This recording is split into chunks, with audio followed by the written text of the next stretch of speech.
No mês de março a gente fala muito da mulher no mercado de trabalho e hoje eu queria chamar um pouco a atenção para a mulher no mercado de trabalho da música clássica, que é uma coisa ainda muito machista. Se a gente separar três pilares principais, que seriam de compositor, regente e as orquestras, a gente associa imediatamente com homens. E isso porque de fato a maioria ainda é homem que produz tudo isso.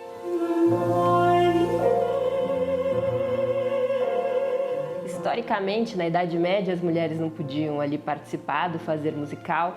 Depois teve uma coisa que eram os castrati, que eram os homens que, de fato, é isso mesmo, eles eram castrados antes de ficarem adolescentes para ficar com a voz fina. Assim você não precisava de ter mulher num coro ou ali numa ópera. Depois, no século XVIII, XIX, isso começou a dar uma melhorada, as mulheres podiam ali participar para estudar música, mas nunca como uma profissão, era como quase uma coisa de requinte assim, da mulher.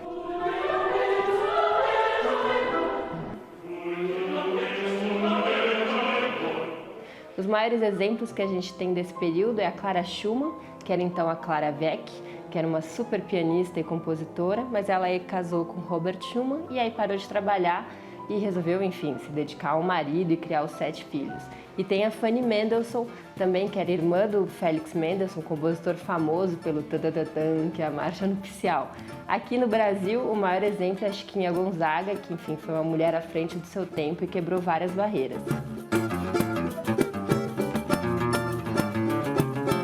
Aí você fala, ué, mas você está falando de exemplos, enfim, da Idade Média, do século XVIII, mas agora tá tudo bem. Não tá. A gente está em 2020 e ainda essa é uma questão. Em 2020, justamente, menos de 3% das obras apresentadas nas salas de concerto são de mulheres. E quando se apresenta obras de mulheres, normalmente é no Dia da Mulher, é no mês de março, mas nunca de forma orgânica. E não é que não tenham mulheres, tem muitas. Tem uma brasileira que é radicada em Londres, ela fez um site que chama Donny in Music, que é para juntar justamente ali, fazer um banco de dados das mulheres na música clássica. E a gente tem mais de 4 mil compositoras já nesse banco de dados. Eu mesma, se tivesse que citar 20 ou 30 nomes, eu teria dificuldade. Então eu faço aqui um apelo que a gente ouça mais. Primeiro que a gente tenha curiosidade e que a gente cobre de ouvir isso das orquestras, que gravam, que registrem, que a gente tenha mais acesso a isso. Como regente também a gente tem aquele estereótipo da figura ditatorial, ali patriarcal, que domina todo mundo, e aí a gente associa em outro estereótipo que seria uma coisa masculina. E é um erro, porque o regente trabalha muito além disso.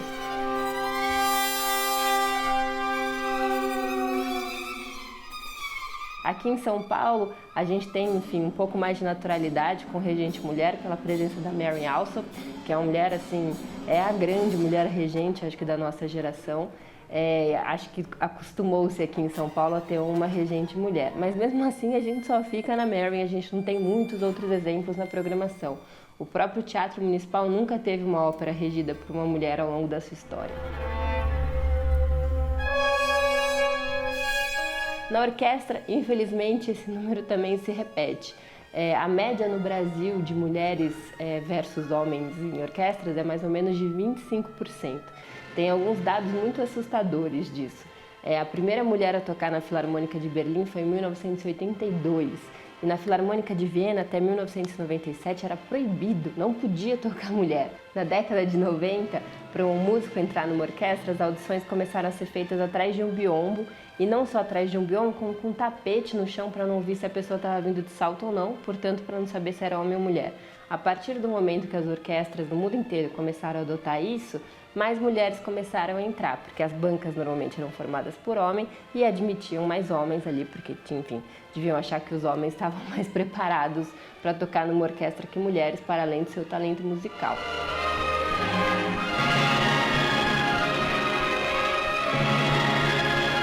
A gente tem que fazer um esforço e um movimento para justamente dar mais espaço para essas mulheres tocarem, serem ouvidas, para terem sua voz.